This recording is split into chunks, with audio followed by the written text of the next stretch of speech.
Biznesis განვითარება, ეკონომიკა და კულტურული მემკვიდრეობა ბიზნესმენებმა და რეჯეფ ტაიფ ერდოღანმა ერთხიანი ვიზიტი შეაჯამეს მხარეების განცხადებით თურქეთის საქართველოს ნომერი პირველი სავაჭრო პარტნიორია.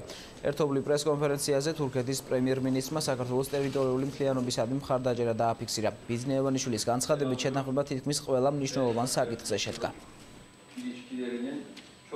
არც ითხვებით ბიზნესთან დაკავშირებით, ჯარიმებთან დაკავშირებით არსებობენ ბიზნესმენები საქართველოში, თურქი ბიზნესმენები, რომლებიც გირაოს სახით გამოუშვეს და კითხვები არსებობს. მე დავაპირდი პრემიერს, რომ ყველა საკითხს განვიხილავთ და ვაცხადებ საჯაროდ, რომ საქართველოში ახალი მთავრობის მოსვლის შემდგომ საუკეთესო პირობები შეიქმნება ბიზნესისათვის და რა თქმა უნდა, თურქი ბიზნესმენებისთვისაც იქნება შესანიშნავი პირობები, რომ ისინი იგრძნობენ ნამდვილ თვითდამოკიდებულებას, აღარ მოხდება არც ერთ შემთხვევაში ჩინოვნიკების ჩარევა კერძო ბიზნესში და კერძო საკუთრებაში, კულტურულ მემკვიდრეობას რაც შეეხება ოშკი და იშხანის ძეგლების აღდგენა მიმდინარეობს თურქეთში და მან ისიერად პასუხი გამცა, რომ იქ შეიძლება დაშვება ქართული არქიტექტორების, ქართული ჯგუფის და ყურადღების მიდევნება ამაზე და ჩვენ ყველაფერს ჩვენი მხრიდან გავაკეთებთ იმისათვის, რომ თურქული ძეგლები წარმოშობით აღწერა გავაკეთოთ, მათი მოვლა პატრონობა და ყველაფერს ამას ხელი შევუწყოთ.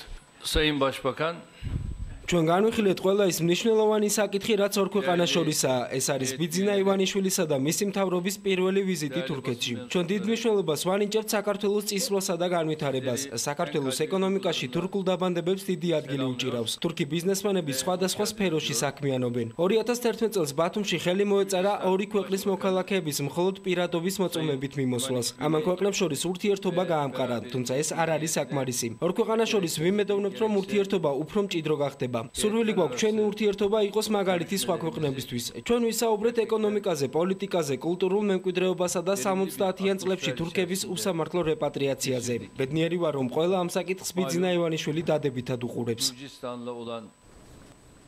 კიდევ ერთი საკითხი, რაზეც ივანიშვილმა და ერდოღანმა ისაუბრეს, თურქი პატიმრებია. შემაჯამებელ პრესკონფერენციაზე პრემიერ-მინისტრებმა ჟურნალისტების შეკითხვებს უპასუხეს მედიის წარმომადგენლები. გლდანის მერვე საპყრობილეში მყოფი თურქი ბიზნესმენის ორჰან აფსუსის ბედით დაინტერესდნენ. რეჯეფ ტაიფ ერდოღანის განცხადებით, საქართველოს საპატიმროებში მყოფ თურქი ეროვნების პატიმრებთან და მათი ექსტრადიციის საკითხთან დაკავშირებით ისაუბრეს, თუმცა კონკრეტულად არც ერთი მსჯავრდებულის საკითხი არ განუხილავთ. ბიძინა ივანიშვილმა კი განმარტა, რომ ყველა საკითხი კანონის სრული დაცვით გადაწყდება. ჩენებინეს და შემდგომ დაიჭირეს ეს საუბედუროდ ჩვენ ესეთი გვერგო მემკვიდრეობა, რომ იყო შემთხვევები ესეთი წინა ხელისუფლების შემთხვევაში, ჩვენ აუცილებლად განვიხილავთ ამ საკითხს ძალიან სერიოზულად და აუცილებლად გადავწყვეტ. serbest bırakma da ჩვენ განვიხილეთ მსჯავრდებულების საკითხი, შეიძლება მოხდეს ზოგიერთი მათგანის გათავისუფლება ან ექსტრადიცია, თუმცა საუბარი კონკრეტულ პატიმრებზე არ ყოფილა. ამიტომ ამ კონკრეტული საქმის შესახებ ვერ გიპასუხებთ. ირაკლი ალასანიაკი თურქეთის რესპუბლიკის თავდაცვის მინისტრს ისმეთ ილმაზის შეხვდა. კოლეგებმა ორ ქვეყანას შორის არსებული ურთიერთობები და სამომავლო გეგმები განიხილეს. მხარეები ასევე საქართველოს საგარეო პოლიტიკის პრიორიტეტს ნატოში ინტეგრაციის საკითხს შეეხდნენ. როგორც საქართველოს თავდაცვის მინისტრმა აღნიშნა, ქვეყანა რჩება ევროატლანტიკური უსაფრთხოების ერთგული, რაც ქართველი სამხედროების ავღანეთში ISAF-ის მისიაში მონაწილეობითაც დასტურდება. თურქულ მხარესთან პოსტ ISAF-ის პერიოდში საქართველოს მონაწილეობის საკითხიც განიხილეს. ირაკლი ალასანიამ თურქ კოლეგას საქართველოს თავდაცვის სფეროში დაგეგმილი რეფორმები გააცნო. ქართული დელეგაციის წევრებმა თურქულ მხარეს პოლიტიკური მხარდაჭერისთვის და საქართველოს შეერაღებული ძალების განვითარებაში შეტანილი წვლილისთვის მადლობა გადაუხადეს.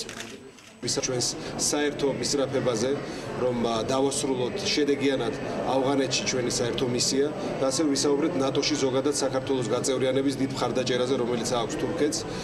შევეხეთ ჩვენი სამხედრო თანამშრომლობის ისეთ ასპექტებს, როგორიც არის ლოჯისტიკა, როგორიც არის სხვადასხვა ინფრასტრუქტურული შესაძლო პროექტები ერთობლივი. დიდი ფული იდება თურქული მხრიდან საქართველოს სამხედრო მოსამსახურების განათლებაში და ასევე დავსახეთ მომავლისთვის ჩვენი საერთო პერსპექტივები სპეციალური ოპერაციების ძალების თანამშრომლობის